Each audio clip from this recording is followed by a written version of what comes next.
So, Siobhan, we also have a lot of tension between Russia and the United States. There's some of it's over Syria. There's this bizarre thing with the spy and the wigs and all that. It's like watching Get Smart for people who remember that. So, is there something to worry about here, or is this just more of the same? Well, the U.S.-Russia relationship is at a really interesting point. I mean, we've seen sort of mounting distrust, and especially in Russia, we don't see it on the U.S. side as much. There's been sort of this growing anti-American campaign with the Russian state TV has had with the public there. And so we're seeing this kind of toggling back and forth between sort of some willingness on the part of Russia to work with the U.S. on various things. I mean, the big news this week was that they, Secretary of State Kerry was over there and got his counterpart to agree to have a conference to try to discuss some sort of negotiated political settlement in Syria.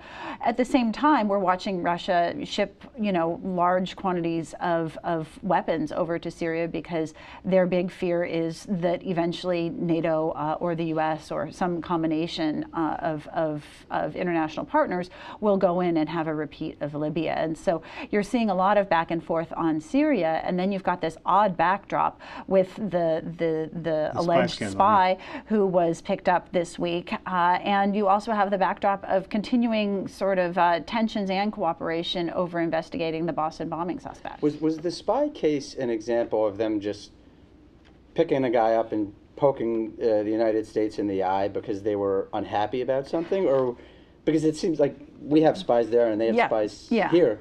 Or was it something where there was really an issue with this guy? Yeah, it seems like from the U.S. officials I've spoken with, they see this as sort of the equivalent of a spy skirmish, something that happens from time to time. It's not desirable, but it also doesn't tend to have major ramifications. But the interesting thing was that Russia decided to make it public, and from the folks I've spoken with on the U.S. side, they seem to see it as mainly something tailored again for the Russian audience, almost of a piece with this kind of anti-American campaign that's been going on, where the Russian security services want to say, we still have it in us to push back a little bit. They seem to be saying our spies aren't very good. You see the not very impressive at all. I mean, for anyone who watches The Americans, they've got better stuff back in the 80s. I'm surprised they didn't have a big red, fuzzy wig.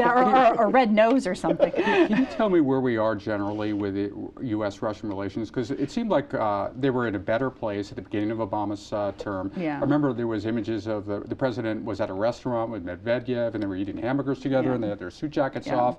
They seemed like pals. Where are we in the whole reset? Well, that was the first reset, right? And I think that now we're having discussion of a second reset, and I don't know how that ends up looking so different from the first one. But resetting the reset. We're resetting the reset, and so I don't know if that makes it twice as good, but it does seem that there is a desire on the part of both countries to tone it down a little bit and try to find some common approaches to things, especially in places like Syria. So what is the next step on Syria?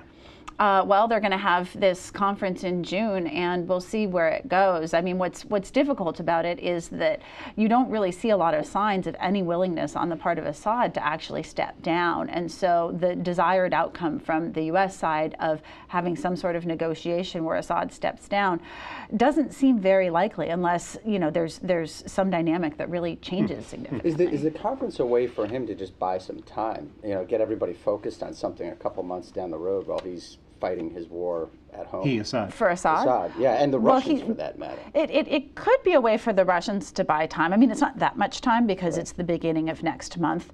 But Assad certainly is in the game of buying time right now. But I think that the concern from the U.S. side is that the Russians are continuing to send over large quantities of missiles and things like that would make something like creating a no-fly zone very, very difficult down the line.